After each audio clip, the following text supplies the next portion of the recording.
Всем привет! Сегодня я вам покажу, как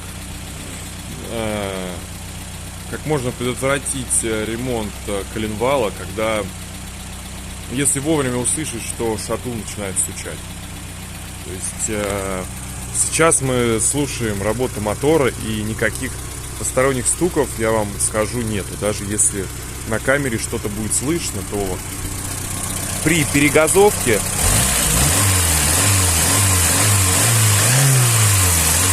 вот сейчас был один стук. Я не знаю, было ли вам слышно. Так, ну что, давайте загоним. Сейчас снимем поддон, и я вам покажу. Самое главное, говорю, вот на равномерной скорости начинается стук металлический. А при езде его как такового не особо-то слышно. И даже на видео, если я бы прокатился, вам показал бы, вы бы этого не услышали бы. Но обращайте внимание, если же у вас появился какой-то стук на равномерном движении, и при нажатии акселерометра этот звук пропадает, потом опять появляется на равномерных движениях, скорее всего, это вкладыш. Сейчас посмотрим, и вы все увидите. Машина ездит, я на машине уже езжу с таким стуком более 1000 километров. Я ездил за 400 километров недавно в одну сторону и в другую, уже зная, что он стучит. Но я знаю, что с этим еще можно долго ездить, с этим можно продать машину, да, и никто ничего не заметит практически. Но этот стук будет увеличиваться, и в конце концов он начнет стучать даже на холостых оборотах. Поехали, разберем, посмотрим.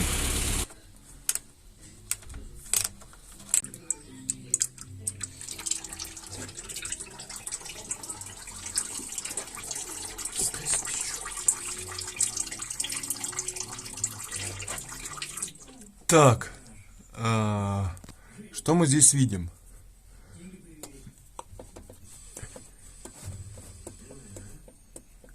Есть вот осевое. Это осевого биения нету, но, может быть, мы его не чувствуем. Есть вот он стук продольный. И он на всех.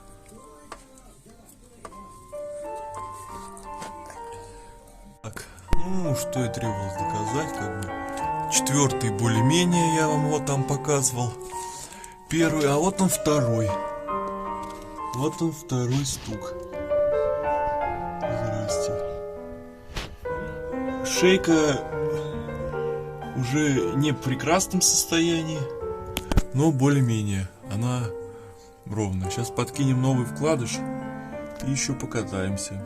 Но в будущем уже потребуется расточка. Возможно, косяк в производстве. Почему именно второй цилиндр? Вот здесь есть такая вот замятина, она явно заводская, никто сюда не лазил. Вот. И здесь она немного выпирает. Возможно, прилегание плоскостей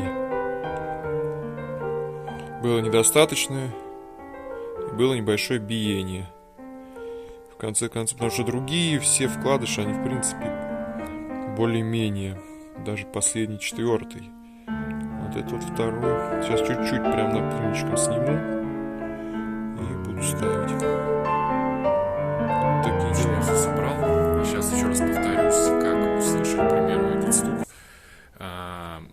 Вы едете по трассе, либо где-то равномерно. То есть километров, пускай там, неважно сколько, главное, чтобы это было среднее количество оборотов, либо высокие обороты.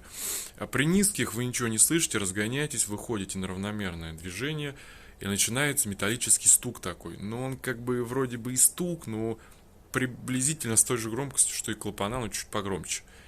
И при нажатии газа этот стук пропадает.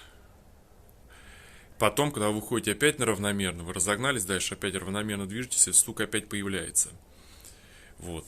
И как бы тяжело это услышать. Я с товарищем ехал, я ему показываю, он говорит, типа, ну, я ничего не слышу. Я говорю, ну, походу, говорю, едем стучим. Вот. Ну, я давненько уже слышал это. И 1002, наверное, проехал на этом стуке. Вот сейчас собрал. Посмотрим, как вообще он себя поведет. Сейчас посмотрим, сколько километров. То есть там уже шейка, скажут, там подстерлась.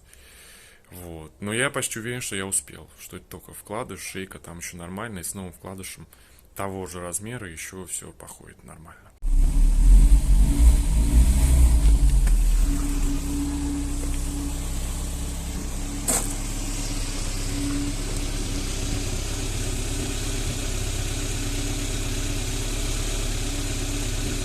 Так, вот у нас 17. Ну, по факту это 217.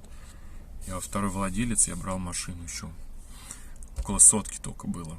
Вот, 217 это точный пробег. Смысл в том, что вот смотрите, сейчас засекем. Сколько проеду я вот на таком вкладыше, не ремонтируя коленвал. Но опять же, повторюсь, я знаю, что шейка там еще не мертвая. Если он сгоревший вкладыш, типа уже его провернуло, то это не прокатит. Если он на месте, просто он херовый, прокатит. В общем, подписывайтесь, следите, короче. Если вдруг что-то случится с тачкой, езжу на ней постоянно, то сразу на видео это покажу. Всем удачи и пока.